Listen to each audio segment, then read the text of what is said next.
द्वादश ज्योतिर्लिंगों की उत्पत्ति कैसे हुई?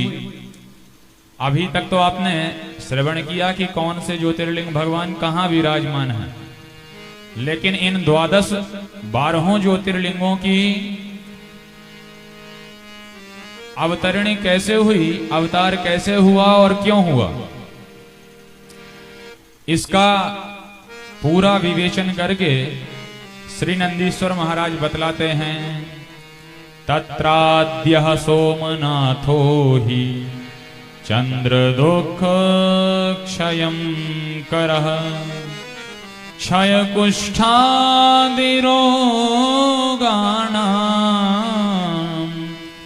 नाशकः पूजनान् मुने। इन द्वादश ज्योतिर्लिंग में जो प्रथम ज्योतिर्लिंग है तत्राद्यः, तत्र आद्यः सोमनाथो ही, उनमें पहला ज्योतिर्लिंग है सोमनाथ। तो सोमनाथ भगवान के महात्म्य में नंदीश्वर बतलाते हैं चंद्र दुख क्षयं करः, चंद्रमा के दुख का नाश करने वाले हैं सोमनाथ जी।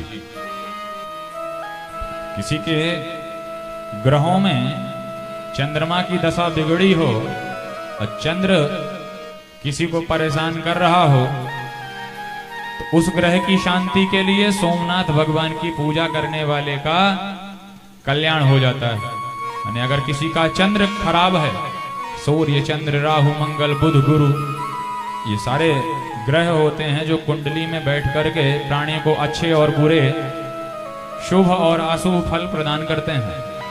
तो अगर किसी का चंद्र खराब है और चंद्रमा का शोधन करना है, चंद्र ग्रह सुधारना है, तो चंद्रमा की दशा को ठीक करने वाले हैं भगवान सोमनाथ जी महाराज।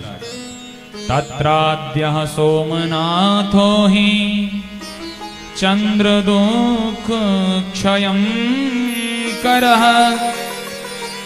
क्षय कुष्ठादि रोगाणां नाशकः पूजनान् मुने। नाशकः पूजनान् मुने।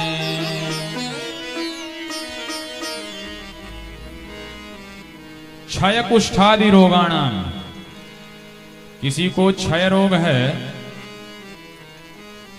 किसी को क्षय अर्थात जिसको आजकल हम लोग टीबी कहते हैं, टीबी उसे क्षय रोग कहा जाता है संस्कृत में।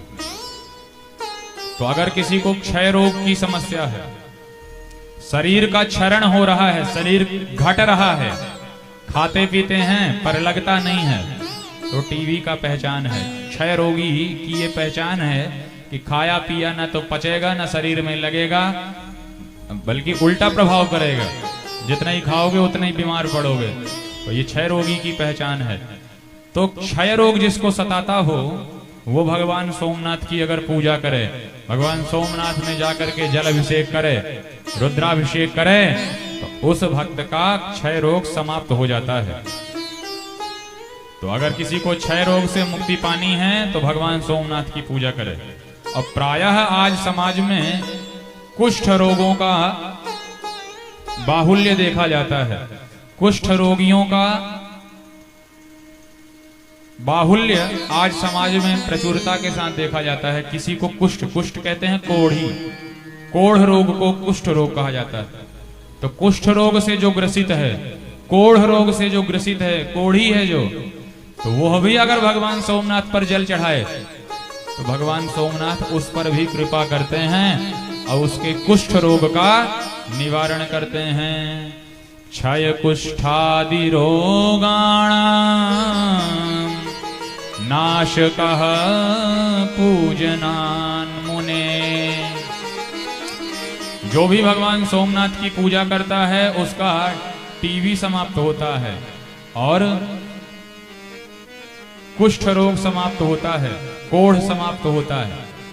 तो ये रोगों का नाम इतने दुस्सह है, रोगों का नाम क्यों ले रहे हैं?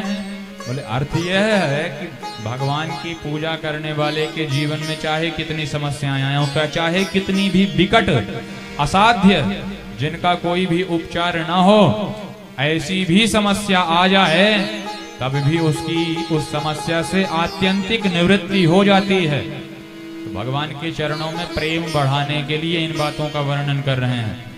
एक एक ज्योतिर्लिंग के क्या लाभ हैं, एक एक ज्योतिर्लिंग में जाने से जीवों को क्या फायदा हो सकता है, वह सारी बातें बतलाते हैं।